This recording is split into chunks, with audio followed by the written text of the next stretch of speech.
அவர் சீஷரிடத்தில் வந்தபோது அவர்களை சுற்றி திரளான ஜனங்கள் நிற்கிறதையும் அவர்களோடே வேதபாரகர் தர்க்கிக்கிறதையும் கண்டார்.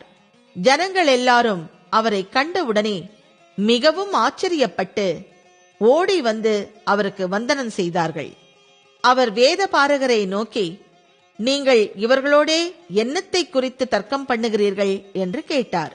அப்பொழுது ஜனக்கூட்டத்தில் ஒருவன் அவரை நோக்கி, போதகரே, ஊமையான ஒரு ஆவி பிடித்த என் மகனை உம்மிடத்தில் கொண்டு வந்தேன். அது அவனை எங்கே பிடித்தாலும் அங்கே அவனை அலைக்கழிக்கிறது. அப்பொழுது அவன் நுரை தள்ளி பல்லை கடித்து சோர்ந்து போகிறான். அதை துரத்தி விடும்படி உம்முடைய சீஷரிடத்தில் கேட்டேன், அவர்களால் கூடாமற் போயிற்று என்றான். அவர் பிரதியுத்தரமாக, விசுவாசம் இல்லாத சந்ததியே, எதுவரைக்கும் நான் உங்களோடு இருப்பேன்? எதுவரைக்கும் உங்களிடத்தில் பொறுமையாயிருப்பேன்? அவனை என்னிடத்தில் கொண்டு வாருங்கள் என்றார்.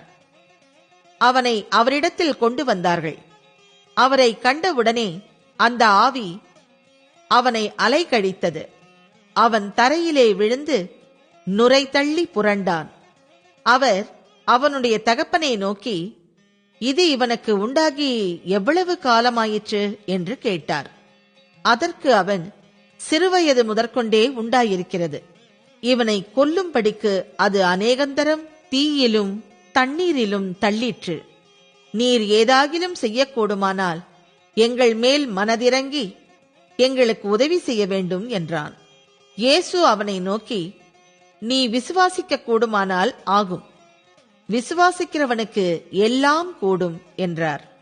உடனே பிள்ளையின் தகப்பன், விசுவாசிக்கிறேன் ஆண்டவரே, என் அவிசுவாசம் நீங்கும்படி உதவி செய்யும் என்று கண்ணீரோடே சத்தமிட்டு சொன்னான். அப்பொழுது ஜனங்கள் கூட்டமாய் ஓடி வருகிறதை இயேசு கண்டு அந்த அசுத்த ஆவியை நோக்கி, ஊமையும் செவிடுமான ஆவியே, இவனை விட்டு புறப்பட்டு போ, இனி இவனுக்குள் போகாதே என்று நான் உனக்கு கட்டளையிடுகிறேன் என்று அதை அதட்டினார். அப்பொழுது அது சத்தமிட்டு அவனை மிகவும் அலைக்கழித்து புறப்பட்டு போயிற்று. அவன் செத்து போனான் என்று அநேகர் சொல்லத்தக்கதாக செத்தவன் போல் கிடந்தான். இயேசு அவன் கையை பிடித்து அவனை தூக்கினார். உடனே அவன் எழுந்திருந்தான்.